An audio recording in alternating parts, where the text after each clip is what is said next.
আসসালামু আলাইকুম রহমতুল্লাহ। তো অনেকেই পোশাকের গণিত অলিম্পিয়াডে অংশগ্রহণ করতে যাচ্ছেন, তবে কীভাবে রেজিস্ট্রেশন করবেন অনলাইনে জানেন না। তো আপনাদেরকে সাহায্য সহযোগিতা করতে চলে আসছি। তো আমরা কি করব, প্রথম দিকে আপনাদের মোবাইলে কোনো একটা ব্রাউজারে চলে যাব। তো ব্রাউজারে চলে এসে আমরা যে কিউআর কোড থেকে পেয়েছি, কিউআর কোড স্ক্যান করলে অটোমেটিক এখানে নিয়ে চলে আসবে, বা আমরা ওই লিঙ্কটা কপি করে নিব। তো লিঙ্কটা কপি যেটা করছিলাম আমরা এটা একটু পেস্ট করে দিব। তো লিঙ্ক পেস্ট করে দিলে আমরা একদম চলে আসবো এখানে। তো এখানে আমাদের এই যে ওয়েবসাইট, এতে আমাদের রেজিস্ট্রেশন করবো আর কি। তো আপনাদেরকে একটা ডেমো রেজিস্ট্রেশন করে দেখাচ্ছি। তো প্রথম দিকে আমাদের কি যা করার লাগবে সেটা হচ্ছে যে, এখানে দেখেন আমাদের রেজিস্ট্রেশন ফি হচ্ছে 100 টাকা। তো আমাদের 100 টাকা আগে পাঠানো লাগবে। 100 টাকা পাঠানোর জন্য আমরা কী করবো, আগে বিকাশ নাম্বারটা কপি করে নিব। সুন্দর করে আমরা বিকাশ নাম্বারে চলে যাব। বিকাশে এসে আমরা এখানে সেন্ড মানিতে আমরা এই টাকাটা পাঠিয়ে দিব। যেহেতু আমার এটা নিজস্ব নাম্বার, সো আমি এখানে টাকা পাঠাতে পারবো না আর কি, চাইলেও আপনাদের দেখার সাথে আর কি বুঝাচ্ছি। তো এই নাম্বারে আপনারা 100 টাকা পাঠিয়ে দিবেন। 100 টাকা পাঠিয়ে কী করবেন, আপনারা আবার আপনারা হচ্ছে আগের যে এখানে ছিলেন এখানে ব্যাক করবেন। তো টাকা পাঠানো শেষ হলে আমরা নিচের দিকে চলে আসলে এখানে আমরা একটু রেজিস্ট্রেশন নাম্বার ফর্মটা পাবো। রেজিস্ট্রেশন ফর্ম আমরা কী করবো, এখানে আমরা নামটা লিখবো।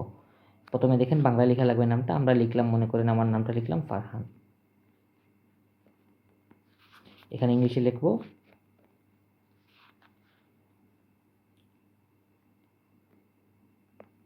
তো আমি এমনিতে লিখতেছি, এখানে আপনারা লিখে দিবেন, একটা ডেমো লিখছি।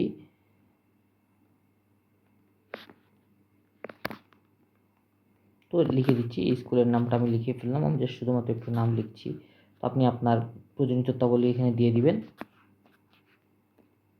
এরপর এখানে আপনারা হচ্ছে এমন একটা নাম্বার দিবেন যে জায়গাতে হোয়াটসঅ্যাপ আছে, কারণ আপনাদের সাথে কোনো যোগাযোগ হলে আপনারাও হোয়াটসঅ্যাপে যাতে যোগাযোগ করতে পারেন। তো এখানে নাম্বারটা আপনারা দিয়ে দিবেন।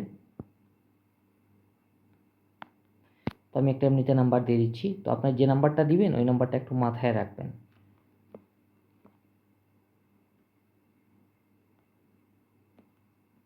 তো একটা নাম্বার দিলাম, এটা আসলে ফেক নাম্বারই, জাস্ট আপনি আপনাদের বুঝানোর সাথে দিয়ে দিলাম। তো এখানে আমরা রেজিস্ট্রেশন করে ফেলবো। তো আমরা রেজিস্ট্রেশন করে ফেলার পরে দেখবেন আমাদের এখানে একটা হোয়াটসঅ্যাপ গ্রুপের লিঙ্ক চলে আসবে। আমরা কী করবো, একদম ওই হোয়াটসঅ্যাপ গ্রুপে জয়েন হয়ে যাব। আমি অলরেডি জয়েন হয়ে গেছি, এই জন্য এটা আসছে আর কি। তো আপনারা জয়েন হয়ে যাওয়ার পরে আমরা যেহেতু আমাদের সফল হয়েছে, আমরা একটু ওয়েট করবো। তো অ্যাডমিনটা আমার টাকাটা গেছে কি না, তো ওনারা যাচাই করবে। যাচাই করার পরে আপনাদের কী হবে, যদি আপনার যে অ্যাপ্লিকেশনটা বা আপনার যে আবেদনটা যদি অ্যাপ্রুভ হয়ে যায়, আপনার যে ভেরিফাইটা হয়ে যায়, তো তাহলে আপনারা কী করবেন, সাধারণত এটা হচ্ছে আপনার টাকা পাঠানোর পরে 6 ঘন্টা থেকে 8 ঘন্টার ভিতরে এটা ভেরিফাই হয়ে যায়। তো আমরা একটু ওয়েট করব। যদি আমাদের ভেরিফাই হয়ে যায়, অ্যাপ্রুভ হয়ে যায়, আমরা একটু কী করব, আবার চলে আসবো আমাদের যে ব্রাউজারে গেছিলাম ওই ব্রাউজারে চলে আসবো। তো ব্রাউজারে চলে আসার পরে আমরা আবার নিচের দিকে দেখব, এই যে এখানে অ্যাডমিট কার্ড ডাউনলোড অপশন চলে আসছে। তো অ্যাডমিট কার্ড ডাউনলোড অপশন চলে আসার পরে আমরা কী করবো, আমরা যে নাম্বার রেজিস্ট্রেশন করছিলাম সেটা এখানে আমরা যাচাই করব। তো দেখেন আমরা এখানে যে নাম্বার দিয়ে আমরা এখানে টাকা সেন্ড করছিলাম, এই নাম্বারটা পাশাপাশি আমরা কী করছি, একদম পেয়ে গেছি। তো এখান থেকে আমাদের অ্যাডমিট কার্ডটা ডাউনলোড করে নিতে পারবো। তারপর যদি কোনো প্রবলেম হয়, আপনারা যে গ্রুপে অ্যাড হয়েছেন সেখানে আপনাদের আপনাদের প্রশ্নগুলো আপনারা বলতে পারবেন, বা অ্যাডমিনকে মেসেজ করে আপনারা জানতে পারবেন আর কি। তো আপনার এই হচ্ছিল বিষয়। তো আশা করি আপনারা বুঝতে পারছেন। আপনাদের সবার জন্য শুভকামনা। আসসালামু আলাইকুম রহমতুল্লাহ।